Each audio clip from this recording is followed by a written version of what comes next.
Hello, welcome to the Blue Collar Off-Road Podcast, episode number 2. Today we're going to be talking with Kish, Graham, Cody, and myself about what our favorite mods are and why. Richie, what is your Yeah, favorite mod and why? my favorite mod is a twofer. It has to be a combination of my lockers, front and rear, with my sliders that are home built, and it's just the traction that it gives you along with your body protection and the ability to just pivot off of your sliders. It's helped me wheel so much better. Did you say you get traction from your sliders? No, my traction comes from the lockers. Okay. Sorry, I had to clarify there. Yeah, but sorry. you're kind of cheating there with two. Yeah. I mean, like, Well, which You gotta pick one. Come yeah, on. pick one. Is it the sliders or is it the lockers? I know I which w- one I I'd w- pick. I honestly would have to say my sliders Really interesting. over the lockers. I See, guess. I'm going to disagree. I got to just throw one point out there. If you've got sliders and no lockers with what you are trying to wheel, you're not going to go anywhere. It seems I can understand why it would be a twofer because you need the ability to pivot the body around stuff and to like have your doors still shut because that matters at some point. But you also need the traction from the lockers to be able to pivot the body around. So I can understand where you're coming from. Well, I'm just gonna go out on a limb and say you're wrong. I like my sliders. Okay, cut me some slack. Yeah, I always thought of personally that sliders were sort of like a realization that I'm crumpling my tin can more than I should be because I'm doing stupid stuff. So let me just replace it with 3/16 plate and call it good. Well, yeah, it's like, I felt like it's hard to explain, kinda, but I felt a lot of improvements after I put my sliders on. Whereas, I just had more traction and I went more places with the lockers. Yeah. Which I know it's kind of the point of wheeling is to go farther. But I don't know, like the Jeep just felt happier with the addition of my sliders. So, question. Now, did you do your sliders recently after doing your stiffeners? Well, I did my let's see. I did my stiffeners in stages where I did my mid stiffeners, which my sliders are yes. welded to. Mm-hmm. I want to say around December, I think, last year. And my sliders didn't come until I think closer to March. Okay, Yeah, I because- think those were in April, to be honest with you. They might have been. So the only reason I ask is because I did notice a little bit more slidability, if you will, once I did my my 3-link and doing the stiffeners, the mid stiffeners. I don't know if it's like a mixture of the two, and I'm sure I will notice an even bigger gain once I do sliders. But I did notice that it just allows for the rocks to kind of gradually kind of again, I'm gonna say slide off of the body, and I mean the rockers are rockers. I mean that it is what it is. There's not much you can really do. They're gonna either get crushed or get ripped off when you do sliders, anyways. But I could definitely see where you're coming from, where it just allows the undercarriage to just continue over without getting hung up as easily. Exactly. Like there was definitely a difference between having my bare frame rails versus having the stiffeners on. But I guess the best way to explain what I'm looking at, Cody, is imagine that difference times like 20. And that's what it was for when I put my sliders on. Like that's what I felt. I'm definitely excited to put some sliders on them because it's a very nice feeling. Mainly because you guys all saw the condition of my rocker panels after just a few trips. I mean, Yeah. I had I don't know. at one point my rocker was going through my door. So I mean, the sliders were a big deal for me. But is it really a Cherokee if you don't have to hammer your door sill down at least one time to be able to open the door?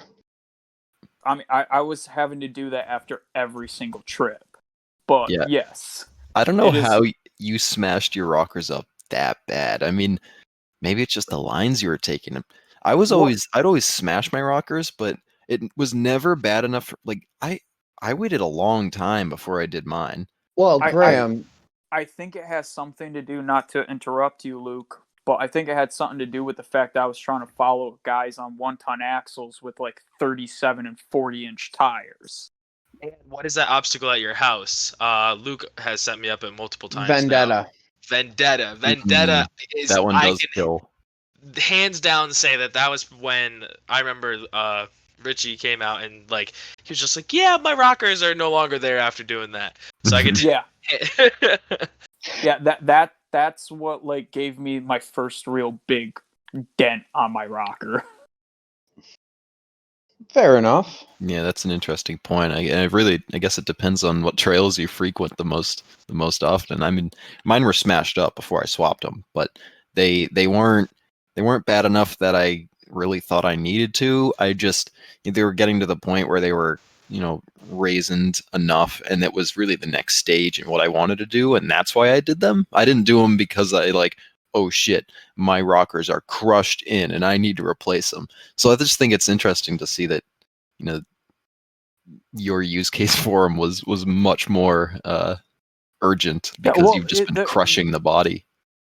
Well, it's like I remember a few distinct times where I was actually denied on obstacles because a rock went into my rocker, it crushed the rocker, and then it got stuck in the rocker, like in the little triangular dent it just made. It hooked.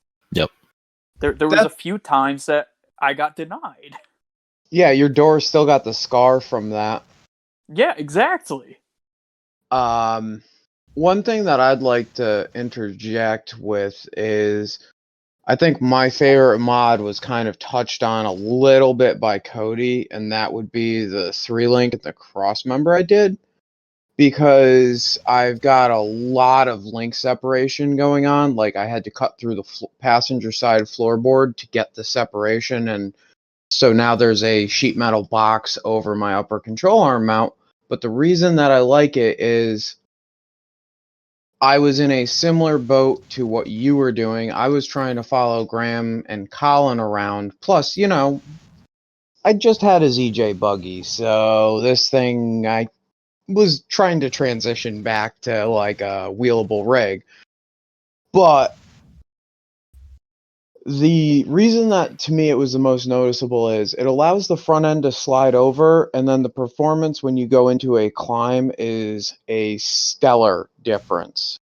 With a short arm, when you're coming up to an obstacle, you need to get if you've got a lifted Jeep, I'm sorry, I've got to back up 1 second here. If you have a lifted Jeep on short arms, your short arms point down a little bit, and the more lift you put on, the harder it is for your short arm to crawl because it is facing down. And before your Jeep can come up the obstacle, you need to get the short arm even with the top of the obstacle. So more of an angle makes it harder to crawl. With my 3-link setup, it's got, instead of a 16.25-inch long control arm, I'm running 34s for the lowers with a 40-inch upper. And the angle on them is almost parallel to the ground, and my upper actually sticks up a little bit at ride height. It's got like a -2-degree angle back to the body side. And the effect that has is the more that I get the nose of my Jeep vertical, the more my suspension stays planted. And to me, that was one of the biggest game changers because I could get my front end up onto an obstacle, and with the suspension vertical, when you go to hit the throttle, it transfers the power more efficiently through the 3-link. because of the longer arms, flatter geometry, and less likeliness to unload compared to short arms. All right, rock scientist. I think the bigger benefit, for me at least, is always going to be drivability on a 3-link or a long arm in general. I mean, I know Yes. you don't get the the same suspension handling out of a long arm with radius arm that as you True. do from a 3-link, but I honestly, other than the extra droop I got from the 3-link, I mean, I'm not short selling a 3-link in any way. It's clearly the superior suspension design over a short arm suspension if you're doing what we're doing with them. But I never really had a problem with my short arm. The only reason I got rid of it again was because it blew out a joint on the thing. It wasn't something that I knew I was going to do it eventually. I just was waiting for the right time, and when my short arms blew out, then that's when I did that. But I never noticed that I wouldn't climb or anything like that. Yeah, I'm gonna have to kind of lean towards Graham a little bit here. Drivability, dude. After me and Luke put in my 3-link setup, and Richie, obviously, Hi. I mean, I fucking love driving this Jeep now. This past week, 2 weeks now, every single day, I've just been happily hopping in the Jeep, loud as shit, 7 in the morning, cranking up, pissing off the neighbors, whatever. Like, my truck runs great. I could go sit in the truck if I wanted to, but no. Fuck, I'd rather go ride around in the Cherokee that smells like diff fluid. But I can kind of see where Luke's coming from as well in a scientific way. It makes a lot of sense. You're like other components of the Jeep have to make it up the obstacle before the rest of the Jeep can follow suit. But in a more technical stance, allowing the axle to drop down and keep that tire on the ground and allow proper weight to that tire is a huge leaps compared to a short arm setup where you're going to be lifting a tire or not allowing the coil to completely compress down or allow it to get traction to the ground by running a short arm. Or I mean, I've never really run a mid arm setup, so I can't really say or seen somebody running a mid arm setup, but for sure 3-link or going to a radius arm setup is huge. Well, now see, in siding with Luke on the subject, me and you, Cody, have pretty similar builds. Major difference being you have the long arms and I have short arms. And I have noticed that you do actually tend to climb up obstacles a lot easier than I do. You also have the same amount of stretch on similar tires. Both are locked, front and rear, and there's a small difference in the gearing, but I'm not going to grant the gearing the premise of dragging the front end of the Jeep up the obstacle. It just turns the tires. Exactly. Like you climb stuff better. So next time we go to Marbella, let's play Jeep. Kind of like horse, but I pick a line. If I make it nice and easy, if you make it up, then we'll play it like that. Like if you can't make it up, we get a J or whoever does whatever, just to see kind of where yours lies. Well, because now this falls perfectly into suit of both of your favorite mods that you've done or most noticeable mods. Where mine has a 3-link setup, so it's in favor of what Luke's saying, but yours has sliders. So if you can get yourself into a spot Yeah, so that, I'll just slide up all the rocks. No, but you know what I mean. I'll just slide up. But here's a perfect time to really be like, hey, Cody, your 3-link sucks ass. Well, no, because your 3-link doesn't suck ass. It's pretty fucking I know. badass. We're both literally sitting here saying that the 3-link is the Chad design because of what it does when you're getting the nose up. But I don't know if it would be I think it's got to do more with the suspension geometry is more of what I'm talking about. Like, the effect it has on what the suspension does when it goes to climb, to me, was a much larger effect, I would say, even than the length difference in the arms. Because with the low amount of anti-squat, I have a high amount of anti-squat on this build. The last one had a low amount of anti-squat. I'm getting my stuff confused. But with the high amount of anti-squat that I have in the front end, it just climbs, and like it's very stable. You experienced it. It takes a lot to get that Jeep to unload. You have to be pretty high in the air, or like get your nose up pretty good to get it to unload. But when it unloads, it It unloads. unloads. For sure. Except for the Yeah. except for the rear. The rear does not go anywhere. Maybe Mhm. an inch up and an inch down. Oh The yeah. front end though, it does all the cool stuff. Well, I'm fixing the rear. Once the rear is done, it's going to be entertaining. Why? What you got going on with that? Double triangulated 4-link with 14-inch coilovers, and 10 inches of stretch. Ooh, definitely I- excited to I hear Or I'm about still sorry, that. 8. You should just do the one coilover in the rear, the unicoil. That's what all the samurai guys do. I don't think they use a coilover, just a spring, but Upside Well, down I'm piece of bearing. sorry. I'm just not that Chad. Speaking I of could maybe do an overlay. speaking of weird rear end setups, have you seen where people have cut leaf springs in half and then used them upside down? Yes, I think it's called a elliptical 4-link or something like that. It is weird. Yeah, that's very odd. And then have you seen the buggy suspension setups? Like the actual horse and buggy day style leaf spring where it's flipped over with two support bars on the old wagons going up to the center of the wagon to support the axle. I saw one guy locally was running it with a single leaf spring. I think it was an even length eye to eye on a double triangulated 4-link with shock absorbers because he blew up his air shocks, and it seems to work surprisingly well. Corvettes have a very similar style, but it's between control arms. And I mean, if Corvettes work pretty well, so I can imagine that it'll translate somewhat. yeah. That's pretty cool. No, I didn't see any videos, but I did see I saw the pictures of when he was building that. I'd be curious to see how it does. It seems to work well. There was a video of him rolling it, and I mean, well, that's just the classic. He's good for that. Let's just say that.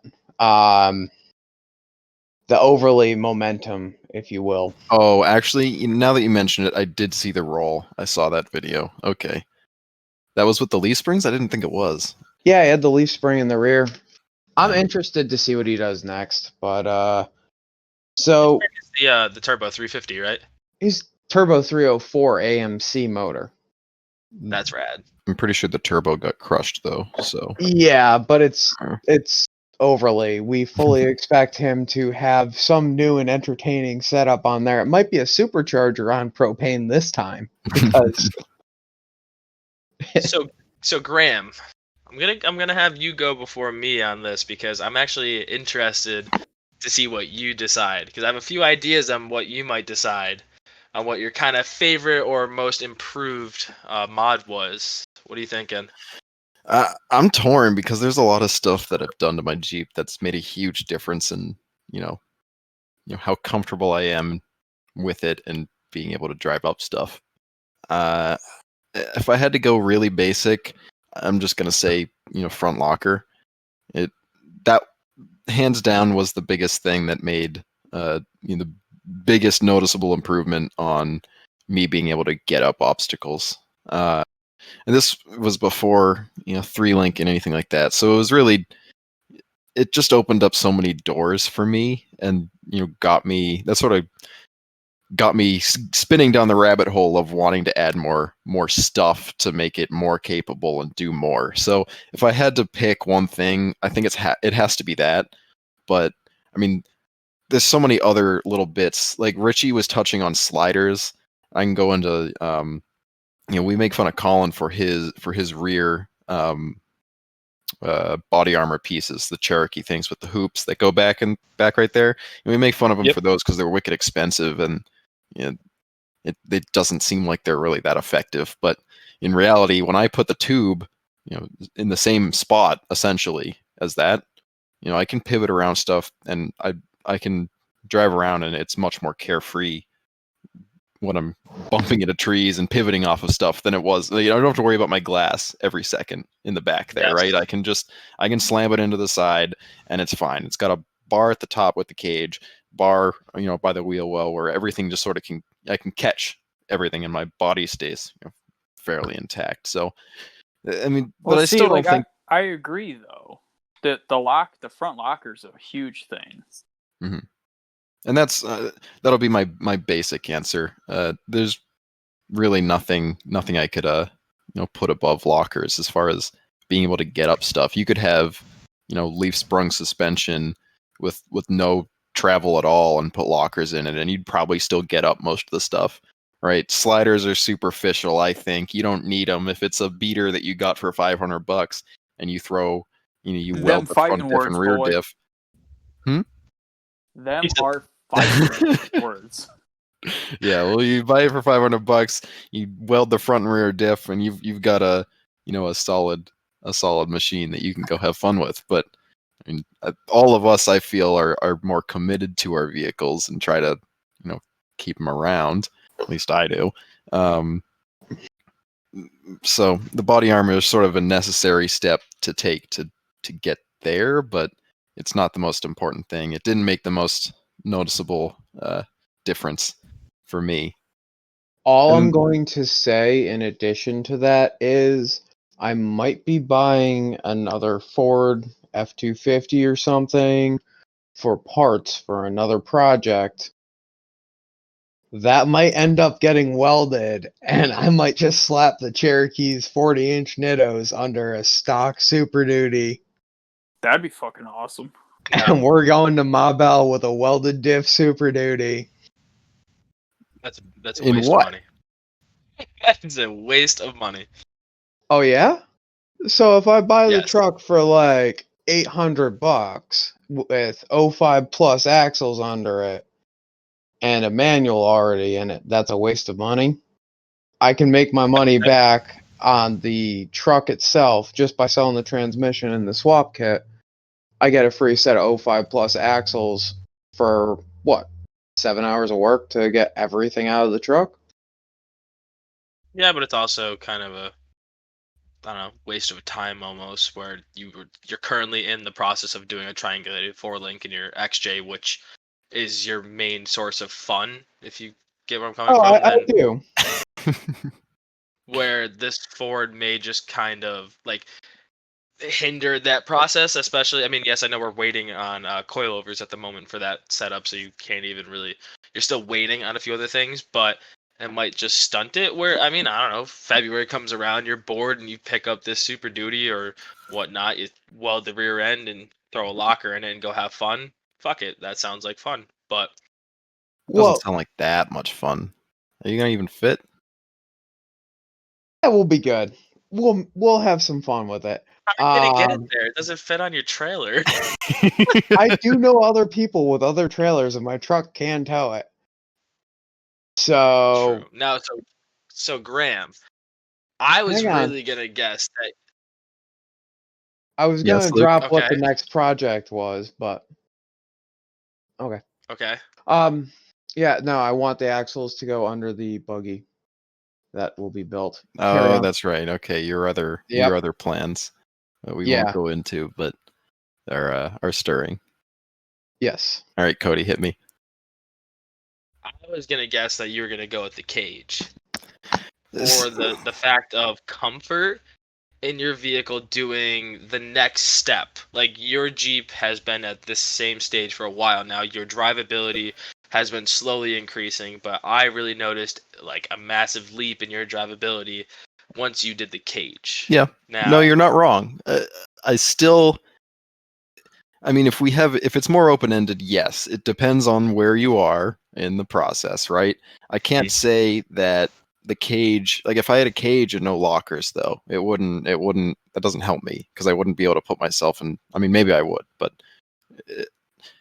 the stupid situations wouldn't be nearly as entertaining because I don't have lockers to get to those places. I mean, you see me, I blow a hub, and if I don't have a spare, that's it. It's no longer as much fun because I just don't have the traction. But yeah, the cage and the seats and harnesses is definitely a huge thing if you're trying to maintain control on some of the sketchier obstacles, because I can vividly remember going up some stuff at Marbell with my factory seats and seat belts with the 1-ton axles. I mean, it was exactly the same setup without the cage and seats and harnesses. And I just, you'd get halfway up and then you're way back in your seat at this point. It's throwing you around because you hit some stuff on the way up of, I forget what that one's called. It's sort of the wall, not diff dragger. What's the one before that? I just call it the ledges, but I know what you're talking about. So it's that spot, and it's not too bad, but it definitely throws you around a little bit when you're trying to go up it, and if you don't have seats and harnesses, and especially when you're driving a manual and trying to do all the other stuff, it's not being able to orient all your appendages because they're getting thrown around doesn't help you control your ascent up this thing.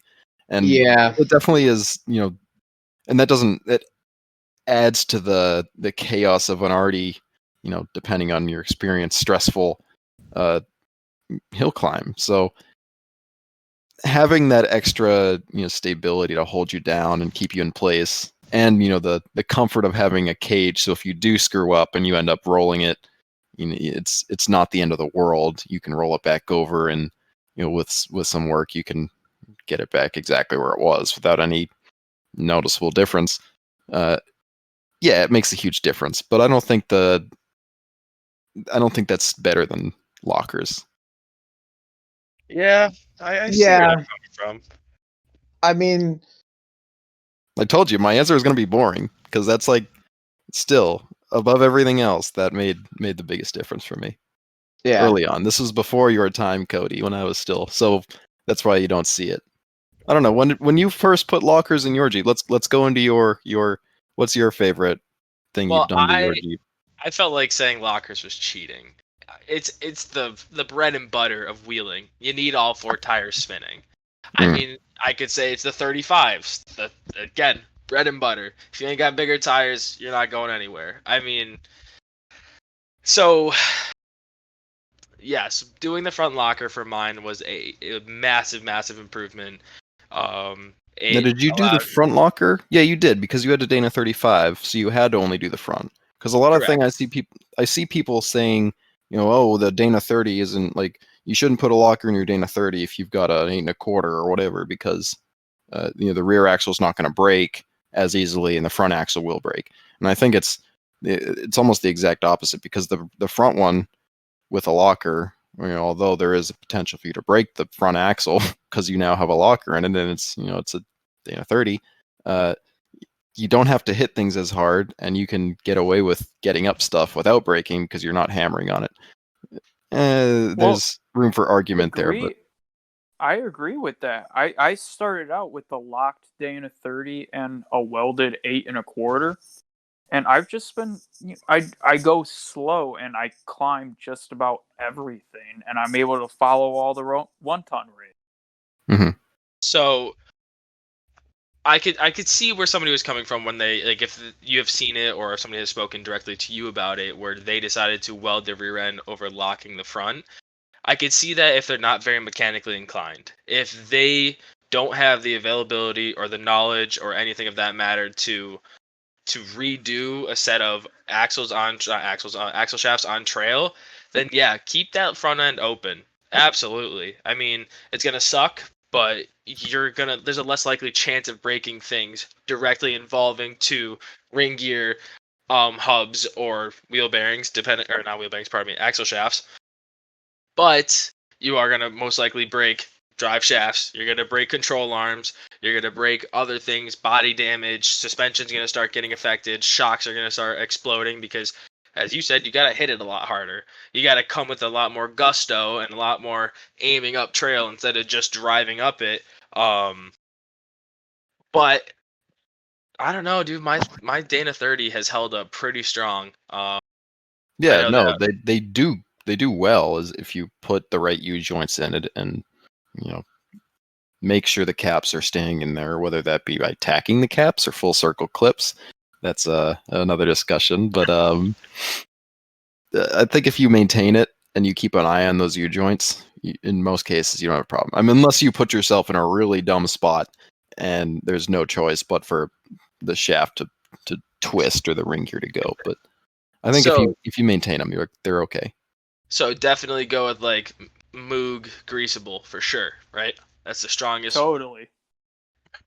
Fucking totally. Yep, definitely. I prefer the I have the never Master Works. Pro. broken No, the one. Master Pro, $5 U joints. They're great. That's pretty cheap. Holy crap. I broke But- one installing it one time. It was I'm sure there's plenty of people who have done that, but I was not impressed. No, I definitely go stock Spicer and U joints. I mean, my Moogs have survived, but nothing like a stock Spicer. Those things. The Spicer SPLs with the white boots are the best I found, and they're not too expensive on Amazon compared to in-store prices. And if you ask for the grease or the non-greasable spicers at a part store, they usually have one or two. So I've never had an issue with either of those. Yeah, I've also had very good luck with just the plain Spicer. I think it's the 5X760 joint. You can get them for the pair off of Amazon for like, I think it was $50 for the pair. Those things are pretty damn good. Those new Ox U joints are looking pretty sexy though. I don't know if how much Are you those guys the ones you can't grease though? Those Or are they don't no, use a those lot of ones are grease, grease. or They don't use a lot of grease. I was looking they at are them. spicy. They're cheap. Hmm. I Oh, yeah.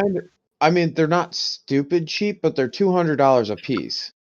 So compared to something like a CTM, where you're talking about like, I think those are up to what, $700-800 for the pair. I'm not sure.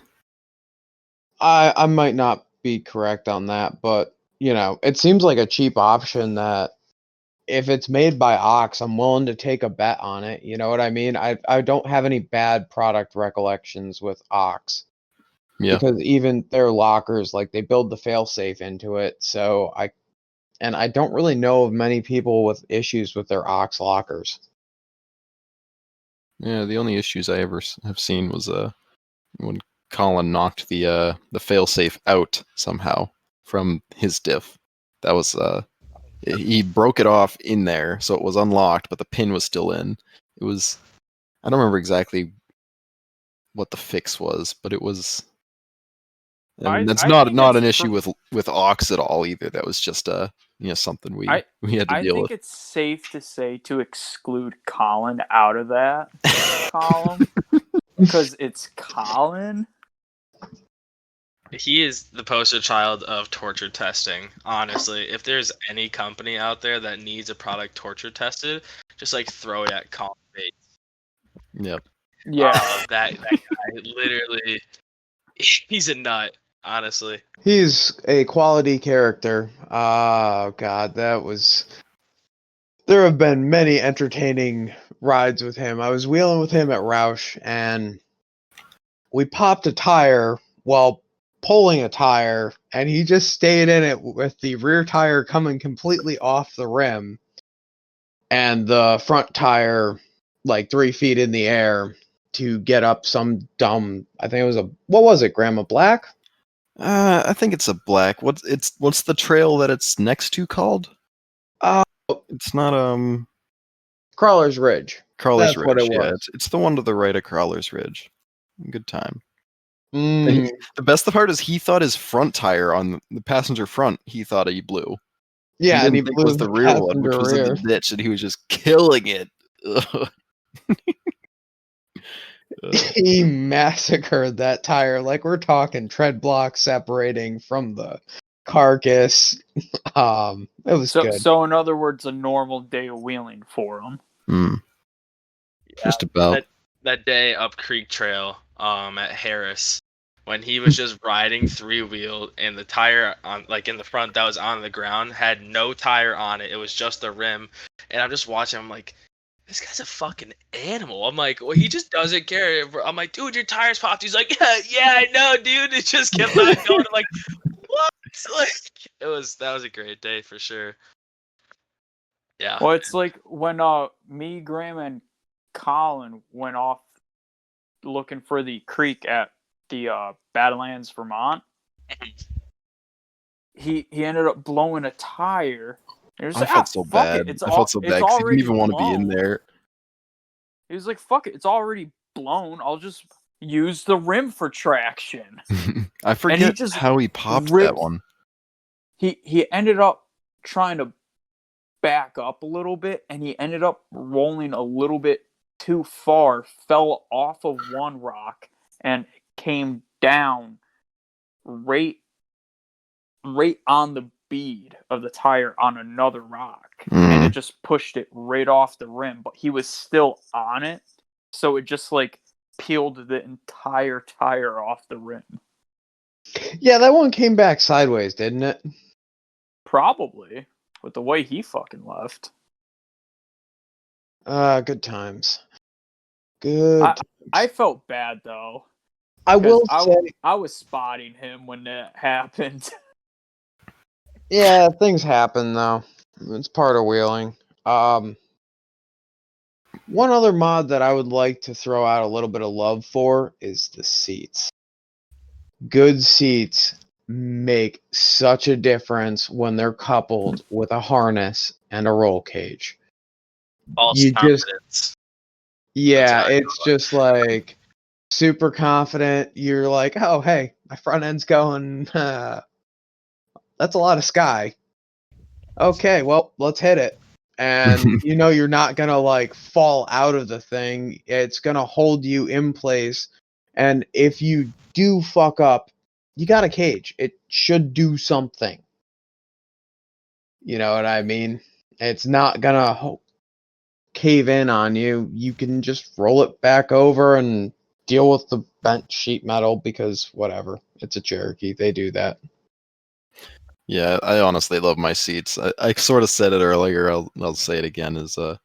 I've got PRPs. Luke, you've got your Corbu, Baja. Those definitely work better for you. I'm smaller, so my seats hold me pretty well. But really, just having that those seats hold you in versus around, just in the general vicinity. Really, it's almost the harnesses more than the seats. Like you could probably keep factory-ish seats with like a little bit of bolster. I know there are like I think it's the limited seats that have a little extra bolster. I'm not 100% on that, but Yeah, I mean, if you didn't want to, I mean, seats are fucking expensive for good ones. If you wanted to just throw a harness and a roll bar and cage on something, and obviously make it safe enough to use a harness on a factory seat, because I wouldn't just throw a harness in anything.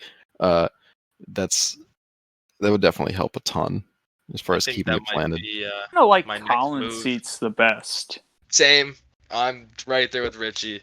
It might be because I'm a bigger guy and like sitting in Luke's passenger seat's not bad because I think it's a few inches bigger than his driver's seat, right? It's a few inches wider. Nope. Mine is actually a little wider than hers, but Really? hers is, I think it's 2 inches shorter. Oh, maybe I was feeling a little bit thinner that day I was riding with you. I know you have trouble in my seats, Cody. I know you can. It's so the problem is my hips. My hips Yeah, get the like kind bolsters of are caught. really high. If I could do it again, I might have gone. I mean, I don't know. I say that, but the daily driver PRPs probably would have been a better choice for how I use it. But I don't know. I've gotten used to the full bolster on the. I forget what the series is that I have. I think it's just their generic, off-road race seat or whatever. Yeah, speaking of a roll bar and harnesses, I think that might be my next go-to. Is talking with either Graham or Luke about setting up just a main hoop, in the back, and then down supports, just so that way, and then setting it up so that way I could do a set of harnesses for now. For the time being, I mean, it'll be cheaper than going to the full cage, and it'll be a lot easier, and I could just chop it off when the time comes that I decide to do a new cage.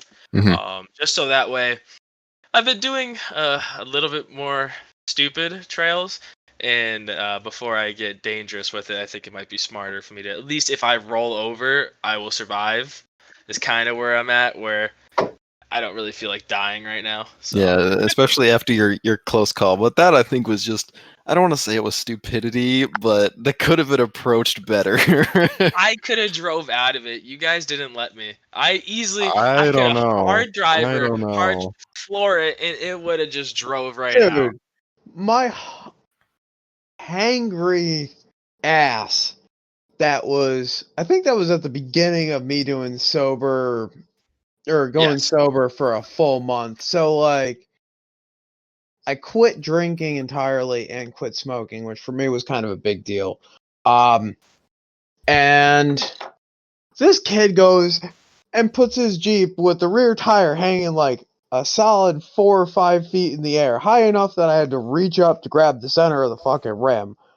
Pull the fine. Jeep down because he was balanced on that knife edge.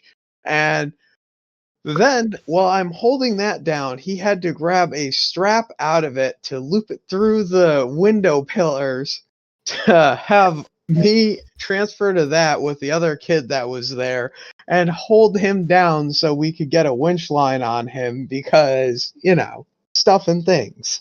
Yeah, it was. You could have been pushed over. It was that knife edge. So so that could have been easily avoided if it was a different circumstance of like that tree was what was giving me the false confidence that I was good turning around there.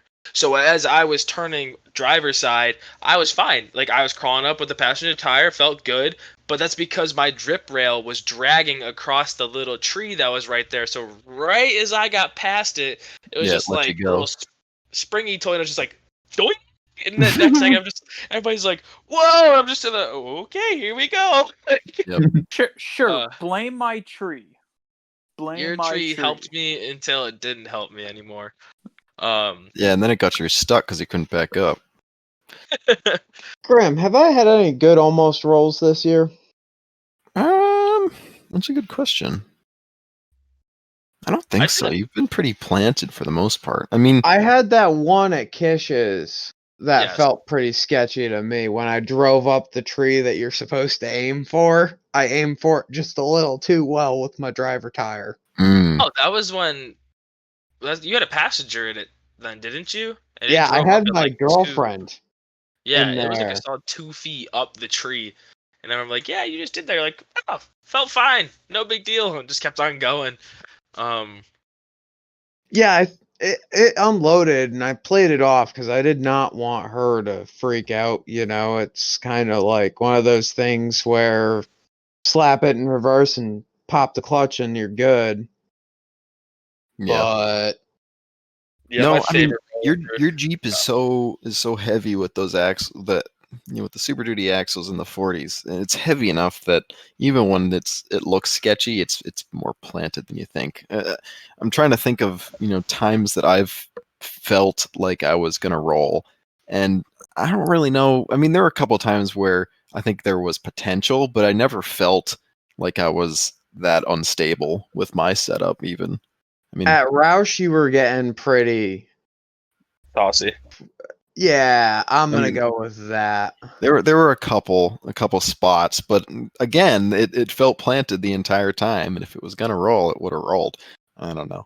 I'm coming back to the confidence thing is the better you set it up for so you can have the confidence so you can do the stupid stuff. But I'm excited.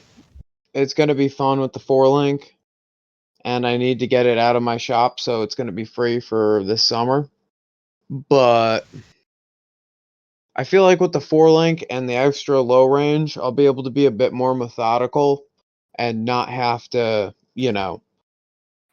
give it as much of a hit. So well, I yeah, will be because able to. hopefully your rear end will be helping your front end. Because I mean, we've sort of alluded to it a few times, but your leaf springs, for whatever reason, the setup you've got in there right now just doesn't articulate at all, really, or at least on the passenger side.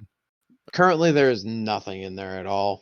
Yeah, I'm just saying in general. When before over the Oh past yeah. year, I've noticed that rear suspension doesn't help you. So I think it'll be interesting to see, how much the 4-link, helps you with that planted feeling, I guess. Because my leaf springs, I didn't do anything special to them. It's just Cherokee leaf springs with a traction bar, and they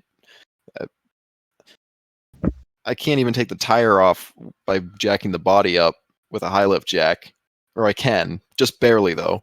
I was in a parking lot. I had to do what was I doing? I had to do studs. I had to do lug nuts because I broke some or something, I think. And I had to take off the wheel to replace those. And I was doing it in a parking lot because we were about to go on a trip. And I remember I had the high lift jack, and it was like, it wasn't. I didn't think it was going to have that much flex. I thought it was going to, bottom out before then, but it didn't. It just kept going. So, I don't know. The That's how my properly set up wife's leaf spring Subaru suspension is. is totally fine. What was that, Richie? That's how my wife's Subaru is. What, you can't lift it up? Not With a with jack? not with the little fucking scissor jack that it came with. Well, you Is it like- jacking it up from the right spot. Yeah, I put it right on the arrow, so the arrow was pointing at the arrow, just like the booklet says. And I actually had to find a rock to put the jack on top of to actually get the tire off. Damn. So when's It was the Subaru coming wheeling? It sounds like it's got more articulation than Luke's Jeep. well, it went wheeling up at Badlands. I Oh, that's right. pre-ran It did that go up to driveway. Badlands. It sat in the main lot. Yeah. When me and Cody came back from the parts store, I 3-wheeled that bitch through the entrance. Terrifying. I must have been asleep. Because I feel like I would have been yeeted out the window just out of fear. Yeah, that was a mess. We went to go pick up that caliper, and the guy gave me a KJ, like the new style Cherokee caliper. So I grabbed it, whatever, $70, walk out and talking with Richie, and I was like, oh, I'm just gonna check it. I look completely wrong. I walked back in, had like argued with the guy. I'm like, dude, this is the wrong caliper. No, it's not. My It's for a computer says that Cherokee. this is for a Cherokee. It's the exact one. I'm like, no, man. I'm telling you right now. I was like, I know for a fact this is not the right caliper. I'm telling you, yes, it. Oh my God, no, it's not. Oh, I was off by one number. You are right. This is a different Cherokee. And I'm like, thank you. Now please give me my fucking caliper before I freak out because we were 25 minutes out from there. I can't remember exactly. Roundabout. It was a decent distance away, and thank God I checked it because We were like a good 25, 30 minutes, and one ran red light away from everyone else. yeah, I thought we were gonna talk about that. Poor Richie didn't even notice that like we're going through this intersection, and me and him both turned around and we're like, "Holy fuck, was that a red light?" And he goes, "Oh, I don't know." And I'm like, "No, that was totally a red light. Holy crap, we just drove through that." He's like, "Well, we didn't die, so keep going."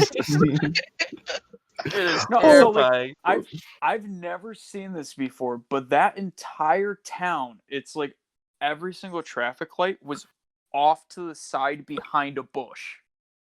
Like they It was weren't just off to the hanging right, in yeah. the middle of the intersection. It's a common But it's like Massachusetts thing. Yeah. The one I ran, it was like legit behind a bush or some shit, so you didn't see it until you were close to it. No, And you just missed it. Oh, well then I just wasn't paying attention. Well, because it wasn't No, hanging it was where it was supposed to so be. no, it was a normal hanging style light, but it was the style that's sideways. So it has like the red, yellow, green sideways. I remember it specifically because it was like it was very messed up. It wasn't as crazy as you're thinking, but yes, it was a very weird style that you were not used to. Mm. But Not one little bit. God, you guys are bad. Although But Badlands it, was fun. it did make us laugh for quite a while, Cody. and we're not as bad as Colin's girlfriend flipping his Jeep first time that she came out wheeling with us. That is easily my absolute favorite story. That if we want, we can leave for when Colin comes on and chats with us, or I can get into it very quickly. Whatever you guys No, think. let's leave that one for when we get Master Bates on. Yeah, leave it for him. I think we can allude to him. It'll just hype up when we do eventually convince him to hop on. I will say that hands down it is in my top 5 favorite moments from 2020. Same, for sure, easily for sure. Oh, great times. Yeah, 2020 was a good year for wheeling. It really was. It started out a little slow. I was concerned, with the whole Corona thing. I wasn't sure we were gonna really have that great of a season, and Well, it's like I know when the Rona first hit, we actually canceled a few trips right Yep. off the Rausch bat. Creek. I'm Yeah. sad we missed that event. Yeah, because we Well, were supposed to be in Rausch when were for we what, initially like supposed to go to Easter? Rausch? Wasn't it The around weekend July. after Easter? Easter. Yeah, the weekend after Easter. And Yeah, that was it. why did we end up canceling that or postponing that? Rona. Because I got laid Oh, off for that's the 5 only weeks. reason? I Luke didn't. got laid off. I know that Oh, Richie at okay, some yeah. point. Like it was just the point, and I know that Ryan was losing out on hours. I know that Colin was switching jobs. Like it just like everybody was getting screwed, and we were trying so hard to make it work, but we just really couldn't. And plus, Mhm. that was a lot. That's when everything was closing down. So like hotels were not even open. We had no idea like how it was going to affect anything. So we just decided, hey, let's just postpone before this gets really stupid, or because we had no idea what we're getting into, you know.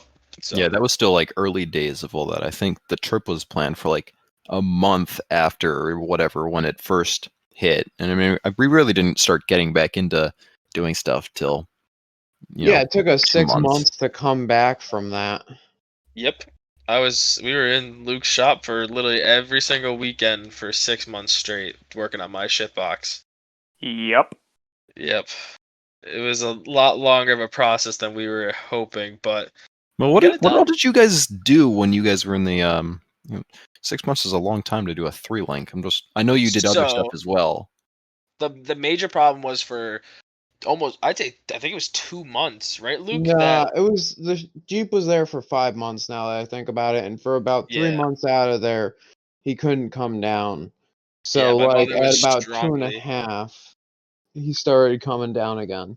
Okay, so it wasn't so much an issue I with working on it, just a logistical issues with Yeah. Yeah, Corona. living an hour away, Corona, and Yeah. family telling me like, "Hey, you really shouldn't leave the state." Blah blah blah blah blah blah, whatever.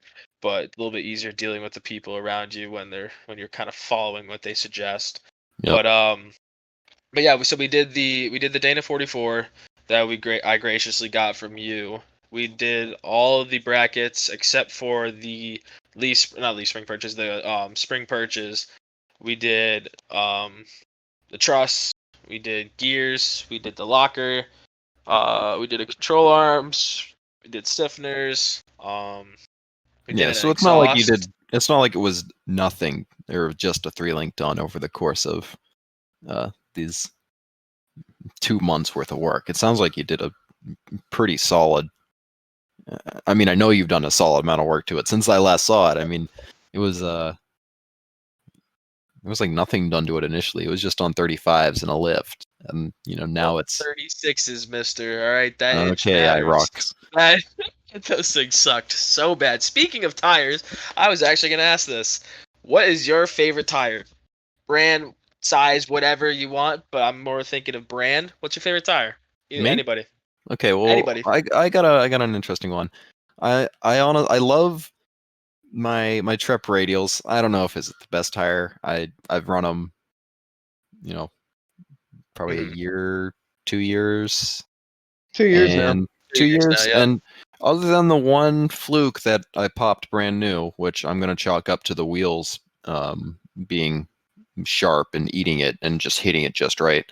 Uh, they've gotten me up everything I wanted to go up, and they drive pretty nice on the road when they've got tread. When they get low, they're not nearly as good, and they're pretty soft and they grab. But they also the road manners is really a huge thing. And looking at the tires, I don't know if I would consider them great road tires, but I don't do half bad.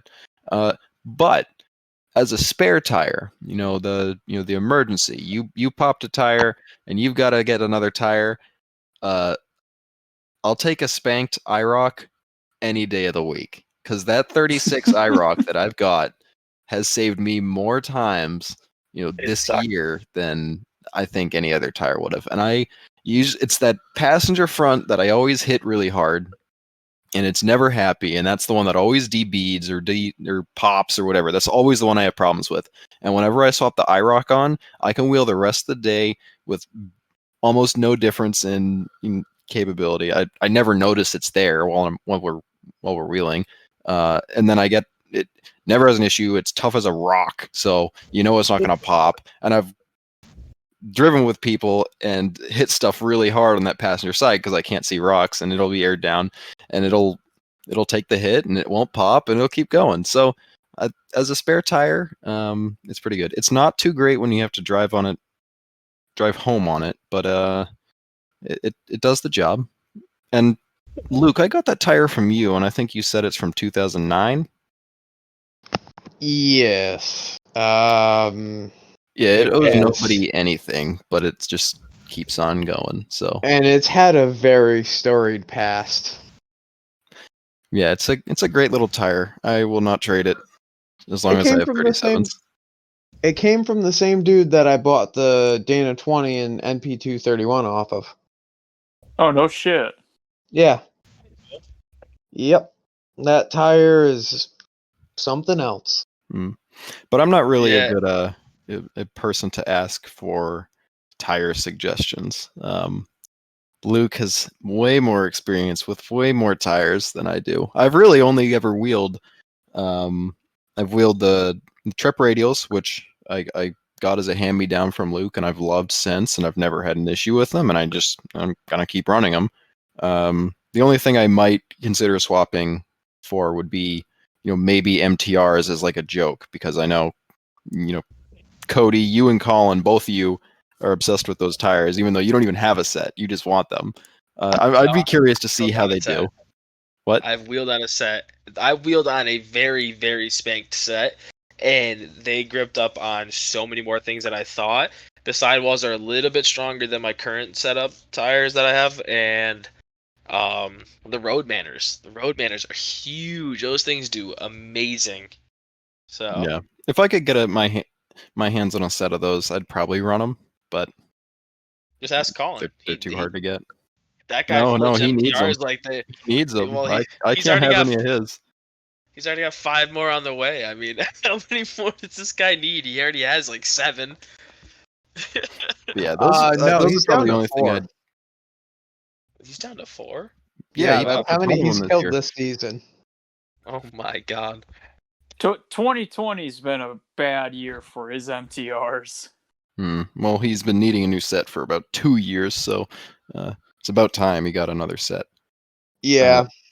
But Luke, what's I guess, do we want to leave it open to any tire size, or are we thinking, more specific tire sizes, right? I mean, I don't know if I'd use the same, 40-inch tire as I would a 35. No, True, I guess you're love my right. I don't Yeah. know. Anything that I'm gonna suggest that's in a road compound, you can get in a 35. Yeah, but I You know know what I mean? the tread isn't always the same, right? I mean, it's always the This same, is but true. a bigger version of the same tread is going to act a little different than a smaller version of that same tread, right? Yeah, I know especially there's some load bigger rating. tires that I would never run in a smaller version, and vice versa. Dude, I can imagine a 40-inch BFG all-terrain. That sounds fucking horrible. That would be a good snow wheeling tire. Absolutely not. No, That's no. how I feel about that. Yeah, Get that shit out of here. and in the opposite direction, like, I don't. What's the smallest IROC they make? Because I probably wouldn't want to put it on 33. anything. Yeah, 33. that sounds miserable. I mean, maybe that's okay, but it just doesn't sound really that great. Yep. I don't know. Like, I've ran so far in the past 2 years, it's been the General X3s, and I give them a high pass. Like, maybe we're going to talk about like B plus for a grade. Okay, yeah, that's fair. I ran the Milestar Patagonias, and I'm going to give them things a solid, say, D plus, C minus. If I'm being D brutally honest. The only thing that was good was the price. Like, that's the only good part about those tires. Everyone I know that wheels hard in New England has gotten rid of them because Yep. they won't clear mud. Explode. I apologize. I don't know what we're talking about. What kind of tire? The Max, or I'm sorry, not the Maxus. Wow, the Milestar Oh, Patagonias. Patagonias. Thank Yeah, you. a D minus or a D plus C minus, I would say is fair. They were really good on the road, like exceptional. I would put them on my tow rig before I put them on a wheeling Jeep. And then the other two tires I've ran are gonna get the same grade, and those would be the Maxxis traps that Graham has and my Nitto trail grapplers, and I'm gonna give them both a C minus, or not a C minus. Holy crap, am I stoned? I'm gonna give them an A minus. Um, and the reason for the A minus is they're not stickies, but they're a very good off-road radial tire that I have ran. The pros on the Nittos, they've got a little less traction than the um, radial traps, but they've got a tougher sidewall. That's where you get your comparison. I had my whole Jeep land on the sidewall and it bent the rim, and the tire, we just aired it back up. The rim's destroyed. Hmm. It's got a little slice in the sidewall, and that's it. You know, I can't complain when in the same location doing a much lower speed and much less force hit, your tire got destroyed. But that was the rim. Yeah, yeah. Like I said, I think it was. I need to start looking at new rims or fixing the ones I have. But I know one of them's bent in a elliptical shape. So I don't know what the next step is for that. Probably either get a new set, and I don't know if I'd end up with doing a whole bead lock or just a rock ring. I think a rock ring would save it. I don't really have an issue with popping beads too much. If I'm just a little more careful about airing down, I think I air them down a little too much because Yes. I mean, yeah. So Yes. I don't know. Last trip I aired them. I didn't air them down nearly as much, and I seems like I did just as well and didn't have any issues with anything coming off the bead. So I'll second that, and also it seemed like you slid less to the side. hmm. Like it seemed a little happier side hilling. I wonder if I was getting That's- away with running the really low pressure on the buggy because how little it weighed. So Yep. compared to your full bodied rig, maybe you do have to bump the pressure up from the 8 pounds. Yeah. That's kind of weird though that more air would allow more side bite. Usually that's the complete opposite. I Well, But think because it's two because the carcass wasn't flexing I mean, those as tires much. are all very broken in too. I mean, the front one, my one new front one that I have left is less so than the rears. But I think my issue was airing them down too much, and they don't need to be aired down nearly as much because they're well broken in at this point. I don't know. Yeah, another point of contention I'll make about tires is, in my humble opinion, tires are the best from 3/4 tread to a quarter tread. Hmm. I don't Um, know. More so with the stickies. Yeah. Yeah, I could definitely see where stickies are definitely a bit more useful once the tread is gone, but I don't know, my current tires, even new, those things are saucy. They do some pretty slick things off trail and on the road. Or pardon me, I guess that's the exact same thing. On trail or off road. I'm just gonna shut up now because I just said the same thing twice. On the Killing road, it, they do Cody. phenomenal. Hey, it's one of those things. My computer just Killing blue it. screen, so I don't even know what's happening at this point. Fair enough, fair enough. You played it off well enough. But yeah, the current tires that I'm running on the road, they do great. In the rain, snow, going down the highway, there's not much noise. They hold air very well. They don't heat up like crazy. Even running down the road in the rain I think it was at 10 psi, still great. Barely any flex. They do phenomenal. Um, on trail, once you get them a little like rounded over, get them heat them up on a few rock pads, they do great. Yep. I cannot complain with those tires. I mean, all four of us have ran these tires, and they're for It'd probably be my go-to recommendation if somebody was asking for a reasonably priced tire to off-road around here. Yeah, especially at $186 a tire for a 35. It is so much cheaper than your KM3. Your MTRs you're looking at about 250 a tire, so it's not that much cheaper. But a friend of mine he said that he has just about 15,000 miles on a set of KM3s, and they're shot, like beyond shot. Huh. And my girlfriend's running on a set of these Grabber X3s, and she's just hit, I think, like 9,000 miles, and they barely look like they've been worn in. I mean, Richie, how many miles do you think your tires have? And those things are still like, I'd say, Well, 60% tread.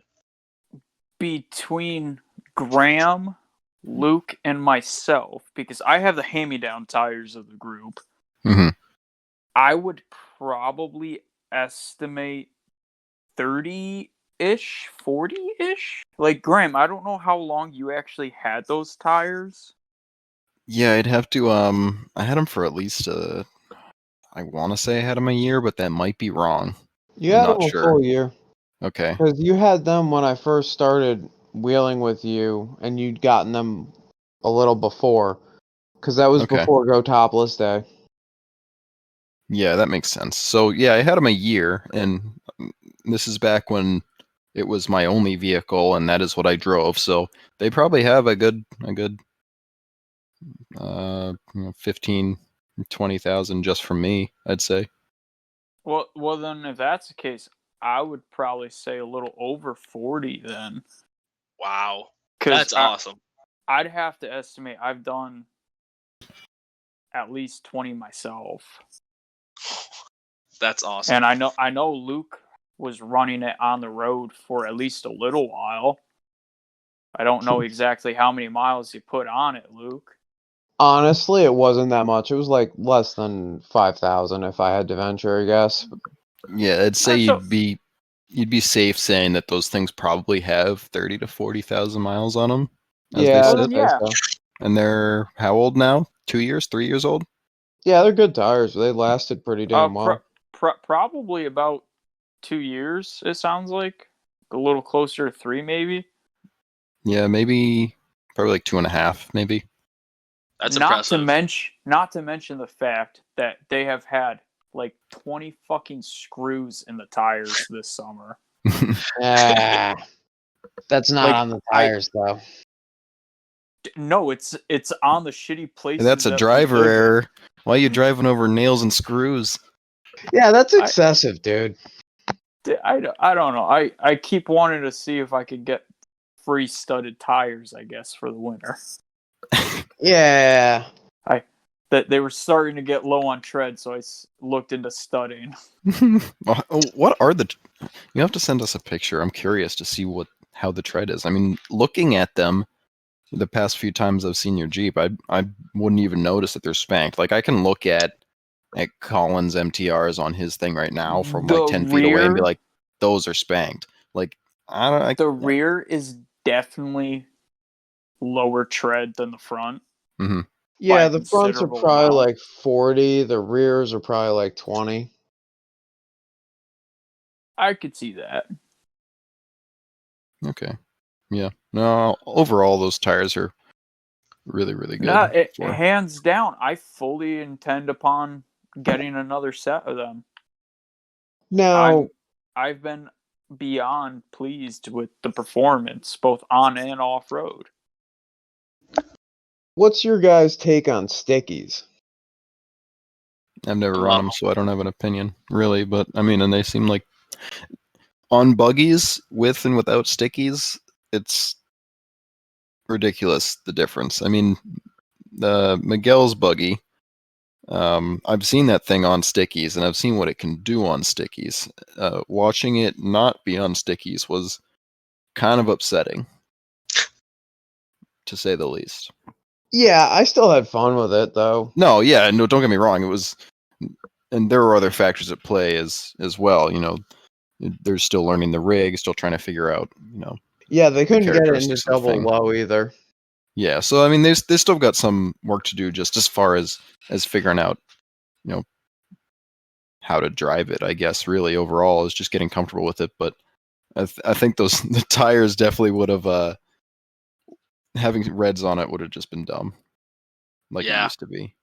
Yeah, But it's hard I because would every agree. buggy I see has, around here at least, has stickies on it, and they just do stupid stuff that I can look at and be like, yeah, well, I don't have stickies, so I'm not doing that.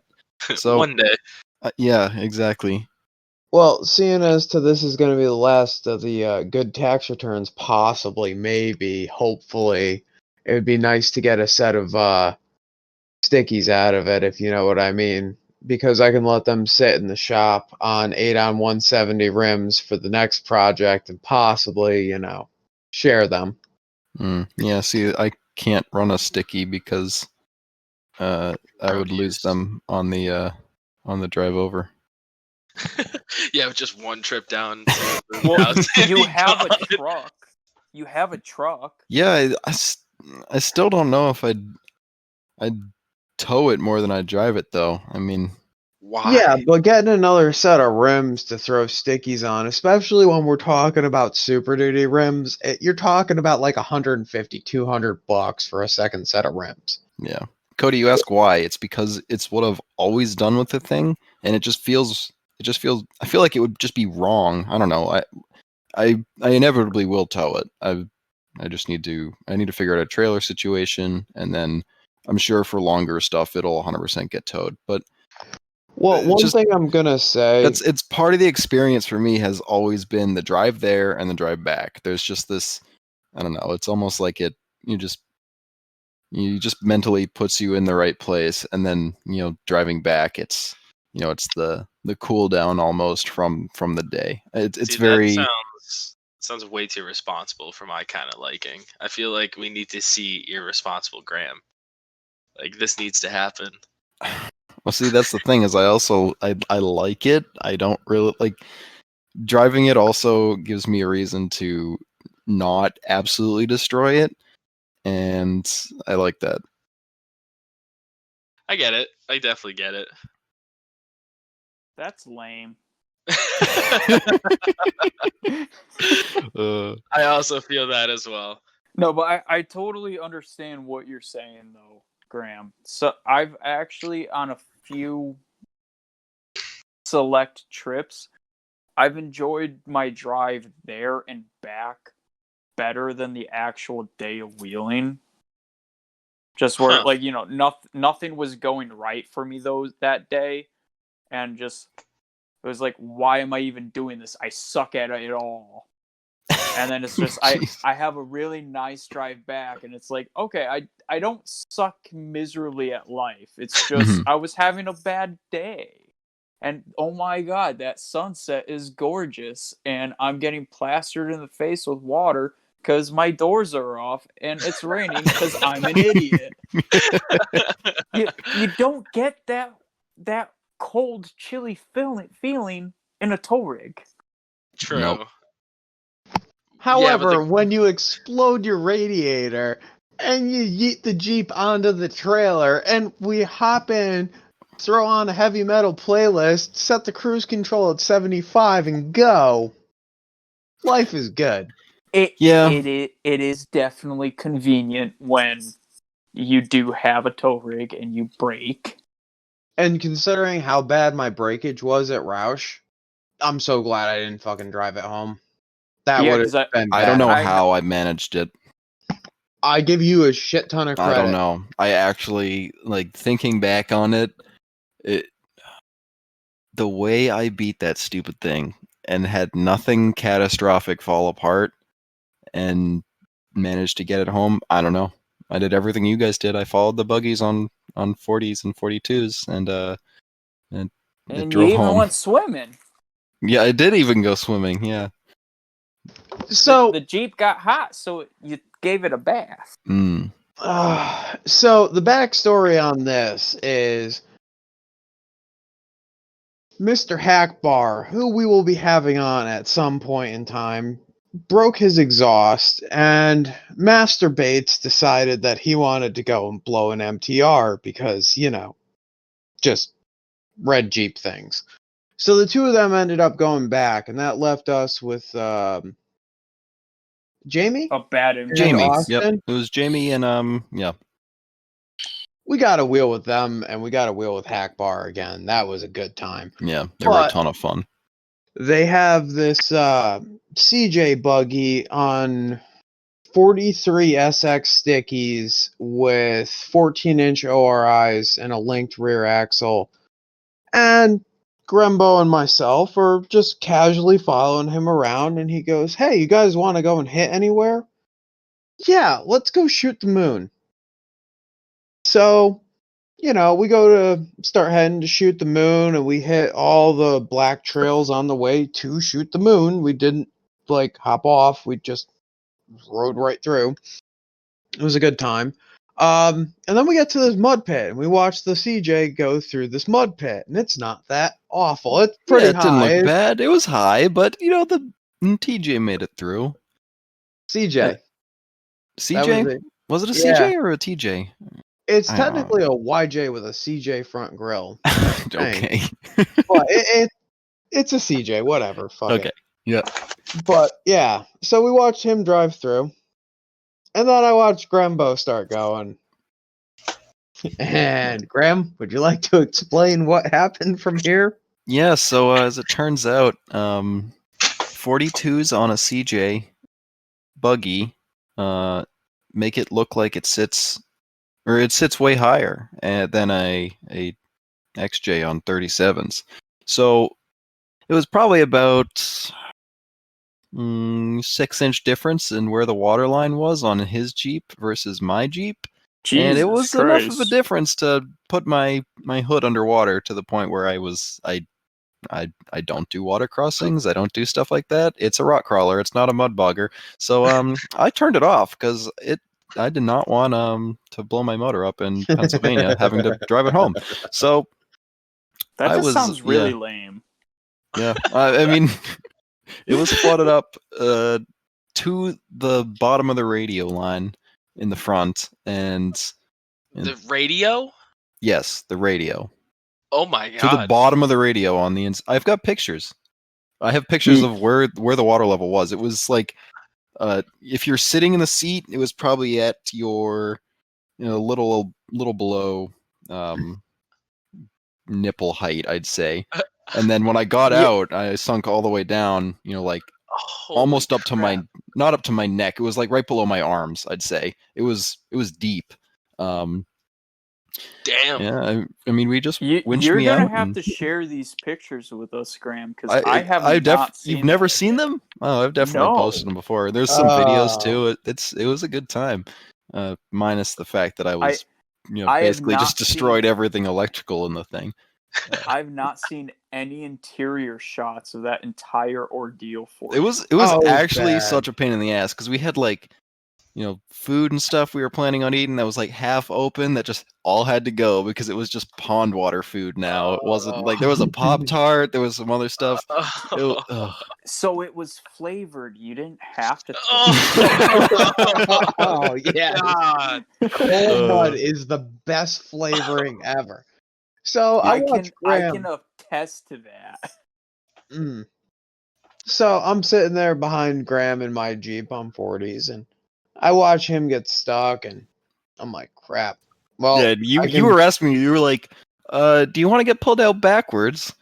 And at this point, I wasn't sure which way I wanted to get pulled yet. Jamie was trying to convince me to pull forward, which is eventually what we did. But I have been tried to pull forward through mud pits before, and it's not always the greatest idea, depending on what the bottom looks like. Ended up being fine. I hadn't dug myself in or anything. I literally just like I got up over the hood line and I killed it. But I remember sitting on the roof of my Jeep, talking with Luke, and he was like, "I'm just gonna turn around. I'm not gonna do it."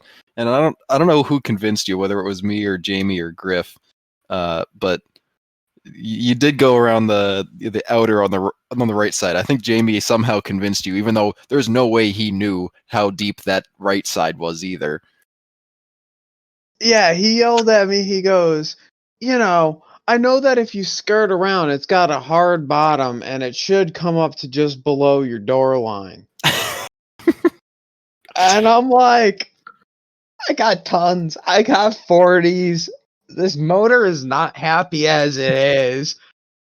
Let's just drop it in second, 4 low, and see what it does.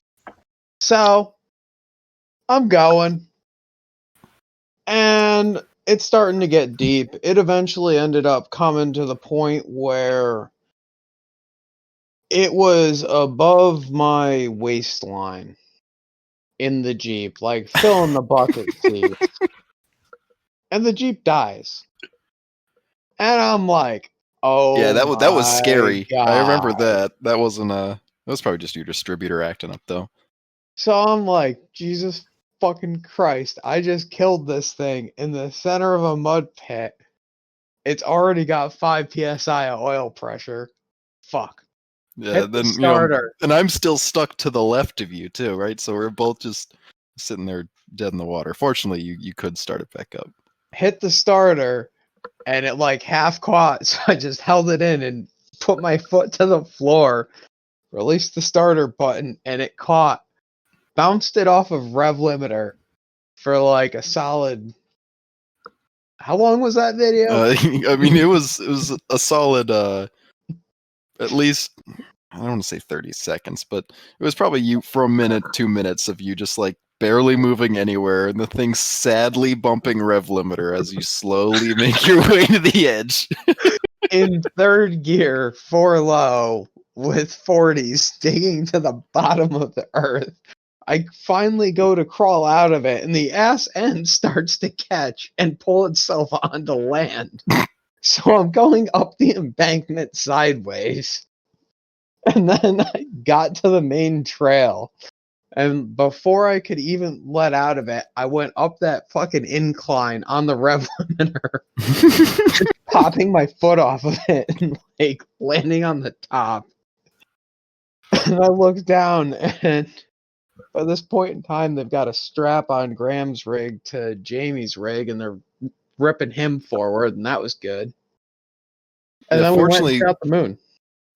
yeah, unfortunately, right after he pulled me out of the pond, it was like the only way to get around or to get over was to go up this really steep like hill in between these two ponds, and it pushed all the water out the back. So there was no more water inside after that. I mean, there's plenty of holes for it to disperse, but like all of it came out the back when I launched it up the hill. And Oh yeah, like it was ran draining. fine.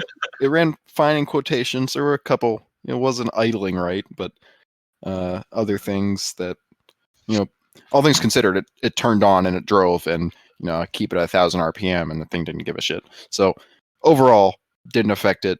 We wheeled the rest of the day till I popped a tire, and the day after that. So rock crawlers can also be Boats. part-time boats. I wouldn't put it as a full-time boat again. I'm happy to know you guys had a similar experience to my my pond scum story. I'm happy This is that just we why I don't do mud Yep. puddles. It's just Oh, not fun. Cue the classic line from the rock crawlers. I don't do mud.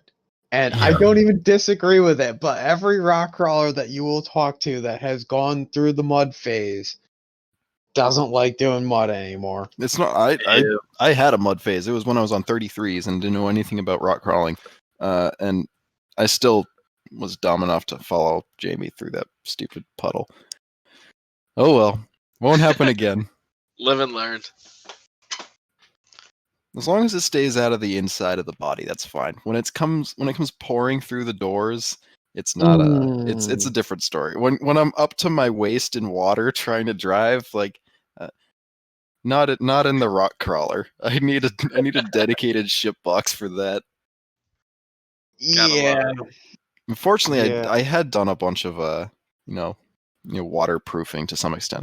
I've used a bunch of what's the dielectric grease on a bunch of my connectors for years, so I think it's probably why most things are still decent on the thing right now.